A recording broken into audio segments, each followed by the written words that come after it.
As someone who grew up in Harlem, seeing commercials of only the impoverished areas of Africa with children and their protruding bellies and flies flying around their faces, I was fascinated when I made my first trip in 2018 to Northern Africa and discovered that there was so much more. Being away from the distractions of home, I set new goals. I watched as my travel buddies swam carefree in the Red Sea. I was determined to make one of those goals to learn to swim when I returned home. I allowed myself to dream without restriction by repeatedly asking myself the question, what do you want? I spent time journaling every day and returned home wanting to provide this same experience or even better to a young lady from my community. Hello there, my name is Yolanda Washington and I'm CEO and founder of Seed Planters Empower Her Alliance, Inc. Our mission is to embolden young women from the African diaspora to discover their roots and their wings through mentoring, cultural awareness, and by taking an all expenses paid trip with them to the continent of Africa. Africa has 54 countries where there are over 2,000 languages spoken. Our current focus is Ghana, so we travel and we explore. We walk the young ladies through the passport and visa application process, as well as the vaccination requirements, which include a one-time yellow fever vaccine. We hit the ground running from the moment we arrive by visiting the bustling Makola Market, where we choose some fabric for the young ladies to take to the local seamstress to have their measurements taken and have an outfit of their choice created for them. Our second day is a visit to a local orphanage where we conduct community service. We take jump ropes, journals, as well as gently used summer clothes, and we supply the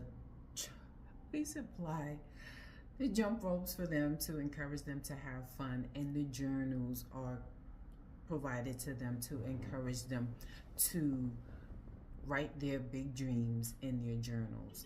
There is a book in the Bible, Habakkuk chapter 2 verse 2, which states to write the vision and make it plain. So we spend time talking to them about their dreams and the goals that they have for their lives, and we encourage them to write their dreams because we are firm believers that their dreams are connected to their purpose.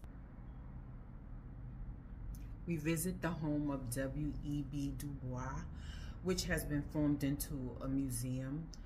We visit his personal library and get to see his graduation regalia, his gown, some of his personal photos. And what was inspiring, or what continues to be inspiring about this visit to the W.E.B. Du Bois home is that he was the first African American to graduate from Harvard with his PhD in 1895. We visit the Kakum National Park and Canopy Walkway, which is a walkway of 7 suspension bridges about 30 yards above the forest floor. And it is a challenging walkway, but it's fun and exciting, and you feel a sense of accomplishment when done. So we visit the Kakum National Walkway, as well as the Elmina Cape Coast Slave Castle, where of course the top tier was spacious. It's where the slaveholders were slept, and then there's the bottom tier, which was the dungeon and holding place for the enslaved prior to their trip across the Atlantic. Our final full day is a day at Labadi Beach, where we can just let our hair down.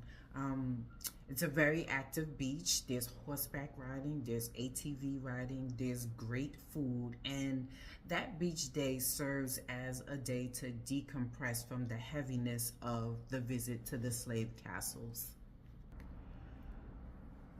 Our final night, we bring the new year in at the local church, giving thanks to the creator of the universe for all that has been done, and also giving thought, specific thought, intentional thought to the year ahead. What warmed my heart during my first trip to Ghana was the young lady that I chose to take with me. A young lady who was a high school student. Her name is Serenity.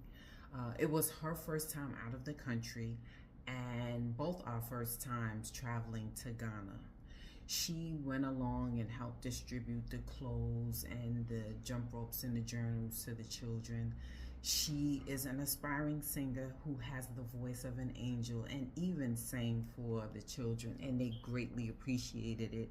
They treated her as if she was a local celebrity, asking for time set aside with just them in conversation with her, and she graciously talked to each and every one of them, giving hugs, words of encouragement and love, and just seeing her operate in that manner really, really, really warmed my heart. But the what really pierced my heart was traveling to the Elmina and Cape Coast Slave Castle one way. It's a 3-hour trip one way. So it's a 3-hour drive going, and it's 3 hours coming back. And if you don't know, or if you haven't been, Ghana is very hot and humid. It's on a new level of heat than what we're used to in New York City in the hottest day of the summer. So on this particular day, we set out early. We had to be on the road at 6 a.m. because of the traffic. So the driver picked us up. We were on the road at 6 a.m. Took the 3-hour trip. We went to both the Elmina and the Cape Coast Slave Castles. We learned a lot, and in all of our learning, it was just somber because it brought the realities of what our ancestors went through being enslaved. Just a glimpse of it, just standing in the dungeons where they were and seeing where they were held prior to being shipped off to slavery, or even worse, I don't know if it's worse, but just as bad, being brought up to the slave master's bedroom.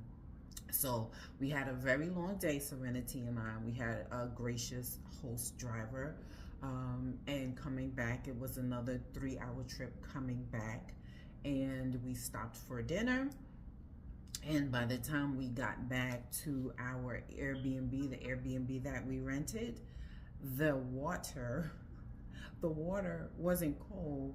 The water was off. There was no water at all.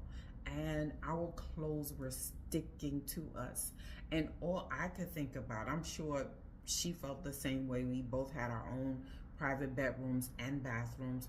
All I could think about was getting back to the apartment we were staying in and peeling out of my clothes and taking a shower. We had eaten, I think we found a Chinese restaurant on the way back to the apartment. And at that point, we weren't really picky about what we wanted to eat. We just wanted to eat something because it was a very long day. We were out until well after 10 p.m. So I ended up having to boil water for us to take a bird bath in our sinks in the bathroom. I mean, it wasn't a terrible thing because if you travel to Ghana, you know that there are rolling power outages. I learned the hard way, but it's part of the experience. What really again pierced my heart was after all that we had experienced that day, everything that we were exposed to, the emotional highs and lows of the journey and coming back, and thinking we were going to be able to take a shower to only find there was no water at all. We used the water that we purchased, and we kind of washed as best we could with the water that we purchased. And after we were done, it was well after midnight, almost 1 a.m. in the morning. And just like I had a conversation with her mom and told her that I'm excited for her to go, but it's going to be a rigorous curriculum, meaning that we had to write every single day. There was a writing assignment, and there was also workshops. We talked about self-esteem building, we talked about conflict resolution, and the final was presenting your future self. So we had 3 workshops, and we had to write every single day. But on this particular day, there was a writing assignment. I was tired. I mentioned it to her, and I would totally understand if she would say, I'm wiped out, it's very late, I don't know if you're okay with me doing it tomorrow. But she didn't.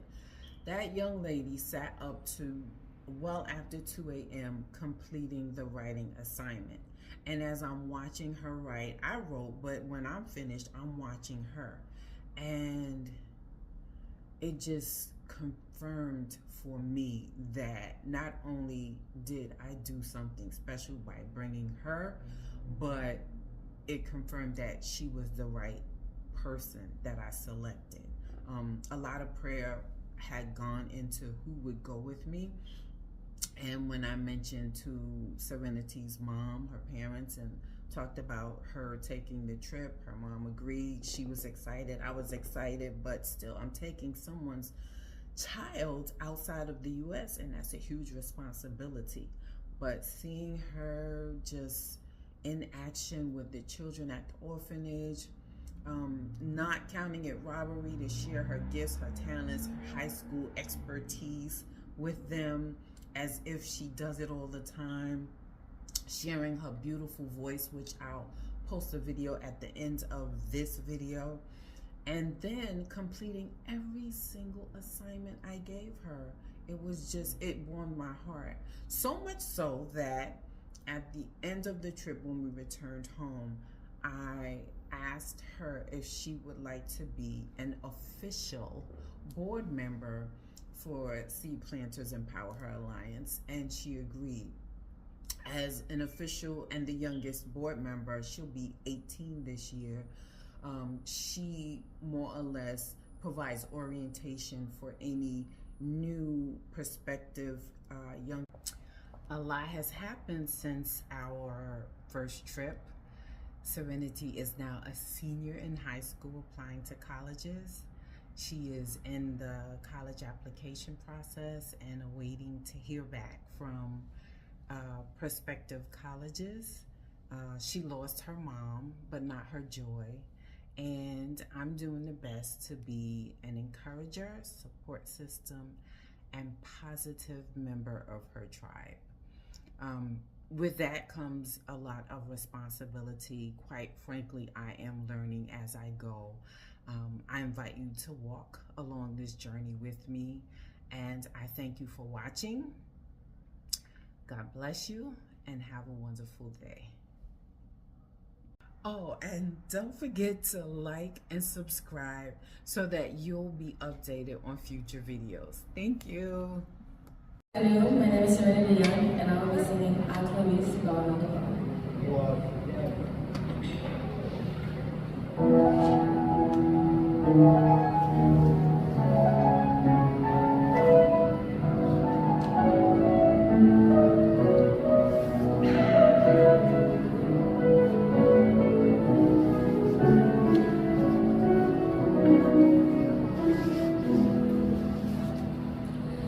Still